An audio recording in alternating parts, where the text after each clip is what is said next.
Did this game live up to the bill, or are you upset at the outcome of the game? If you haven't seen my pregame breakdown overview, you got to go check it out. Because like I said, there were some keys that I stated in the pregame breakdown, like I did in the Grambling game, of what was going to transpire that was going to have you sitting on the edge of your seat talking, wait a minute, coach. Are you kidding me? Hill-Eley had a plan and wasn't paying attention to the right hook that was going to catch him off guard. You know, hey, you already know, your favorite coach is back at it again. 10 toes down, about to tell you how it all went down. But first, welcome back to Tomorrow League Sports Network with your host, Coach Walker. If you're new to the channel, please like, share, subscribe. That's right, guys. Subscribe to the channel. Like these videos. Comment on these videos. Share these videos, guys. Not to mention, hit that notification bell so you can get all these videos.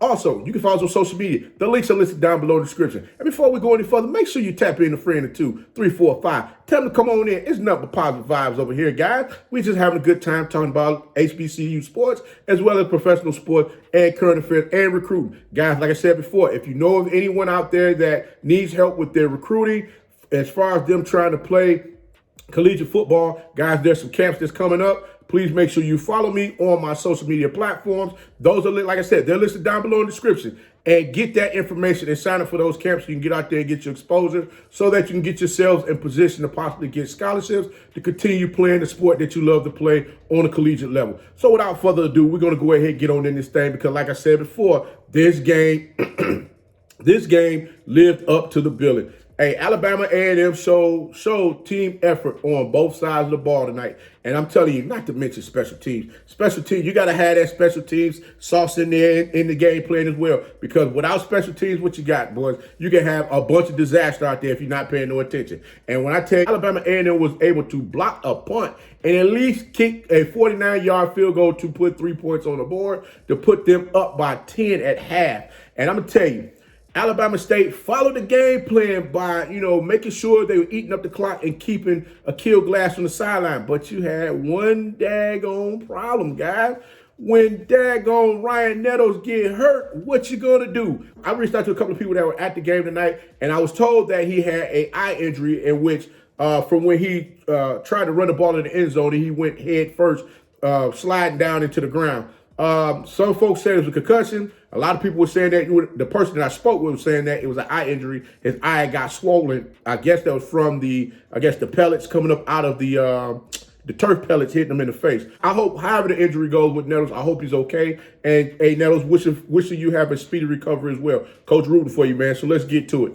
But Alabama State, like I said, Alabama State defense had Akil Glass, they had him thrown off tonight. I'm going to be honest with you. Akil Glass wasn't able to get out there and throw that ball all over the field like he did against Jackson State last week, but they were able to start getting some things in motion, especially when Akil Glass decided he was going to pull the ball down and run against that daggone Alabama State defense and lower his shoulder to drop the boom and say, hey, man, I'm here. Y'all better wake up. I am that dude. Yeah, I might not be able to make the pass. I might not make a few passes tonight, but I'm going to let you know I'm here. And from there on out, the battery pack kicked in and the rest of the players jumped on board and say, yo, all aboard. It's time to go. But I'm going to tell you this right now.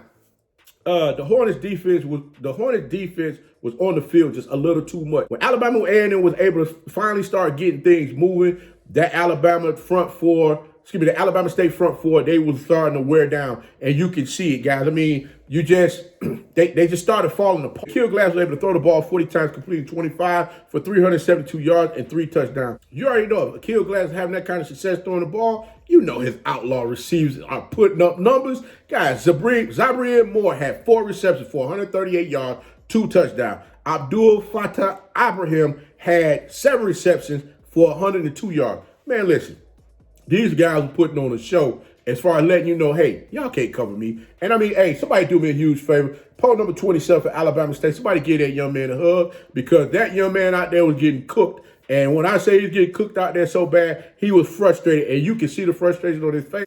You already know a coach or a quarterback is going to pick on a player until they either A, stop him, or B, he gets some help. And guess what? I don't think Alabama State was going to make that necessary adjustment where it's going to open up the field anymore for Akil Glass to really start getting loose out there, throwing those passes all over the field. So he had to go ahead and buckle down and play the best that he could to try to keep the receivers from catching the passes, which they did. And he kind of came up short. But like I say, It's spring, son. Don't lose your composure. Just get out there and get to working. Just keep working. Stay positive on what you're doing and keep moving forward. But I'm gonna tell you this. Remember when I said to you, if the Bulldogs was able to get their running game together, it was going to be a tough night for you. And like I said before, Gary Quarles had 15 rushes for 40 yards, 2 touchdowns. But the Bulldogs were able to run the ball as a team 26 times for 112 yards. Come on, guys. If you're able to push that ball up and down the field that many times with a certain number of runners, certain number of rushers on the field to continue to keep moving the ball to make sure that you had some semblance of a running game out there on the field, what can you say? Coach Hill-Eley heard me say, if by chance anything happens to Nettles, you need to put Miles Crawley in the game to make sure you keep that offense running so that they can stay in this game and continue to keep managing the clock and doing the things that they were doing before. But no, we decided we're going to go with Chris Scott, put Chris Scott in the game. And, you know, he got out there. He threw the ball 28 times, completing 13 for 89 yards and 1 touchdown. But, again, they could not move. The Coach Hill-Eley had a plan in place to keep Akil Glass off the field, but they didn't have that counter for in case anything happened to Nettles, what to do next. Congratulations to Coach Maynard and the Alabama A&M Bulldogs on their SWAC East Conference Championship win. Who you got in the championship game? That's all I want to know. Leave me a comment below with your score and the team that you're rocking with. This game is going to be between Alabama A&M and the University of Arkansas Pine Bluff. Who you got? And shout out to my nephew over there, Xavier Langford, who attends Alabama A&M. Congratulations to your nephew on your team winning the SWAC East Championship. Congratulations to you. But until next time, guys, if you like the content, please like, share, subscribe. Also, you can follow us on social media. The links are listed down below. And don't forget, guys, tap in a friend, 2, 3, 4, 5. Tell them to come on in. We got nothing but positive vibes over here. And remember, be the one and lead.